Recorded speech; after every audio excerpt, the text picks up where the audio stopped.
នេះមិនមែនជាការវិខ្ចប់អង្ករនិងរៀបចំតសក់ចាវសម្រាប់លក់នោះទេតែជាសកម្មភាពរបស់បងប្អូននិងអ្នកភូមិមកជួយរៀបចំសម្ភារៈផ្សេងៗមានអង្ករតសក់ចាវនិងគ្រឿងទេសមួយចំនួនដើម្បីត្រៀមទៅចែកជូនជនភៀសសឹកនិងវីរៈកងទ័ពប្រមាណ 1000 គ្រួសារចំពោះទិសដៅដែលត្រូវទៅចែកសូមមិនបង្ហាញនៅក្នុងវីដេអូនេះនោះទេតែសប្បុរសជនអាចតាក់ទងសួរព័ត៌មានបន្ថែមតាមរយៈប្រអប់សារបាន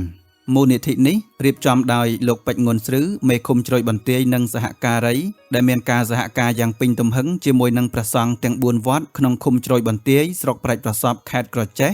រួមមានវត្តកែងវត្តពោធិអណ្ដែតវត្តសម្ដេចព្រះនគរសែននិងវត្តព្រះពុទ្ធមេត្តាការរៀបចំនេះធ្វើឡើងនៅថ្ងៃអង្គារ11រោចខែមករាឆ្នាំអាសាញ់សប្តាហ៍ស័កពុទ្ធសករាជ2569ត្រូវនឹងថ្ងៃទី16ខែធ្នូឆ្នាំ2025វគ្គដំបូងយើងឃើញថាមានបងប្អូនជាច្រើនអ្នកមកជួយរៀបចំច្រកអង្ករបន្ទាប់មកគឺមានអ្នកភូមិចាស់មកជួយរៀបចំដេរការ៉ុងអង្ករទៅតាមជំនាញរបស់គាត់តាមរយៈវីដេអូនេះព្រះសង្ឃទាំង4វត្តក្នុងឃុំជ្រោយបន្ទាយនិងរដ្ឋបាលឃុំជ្រោយបន្ទាយ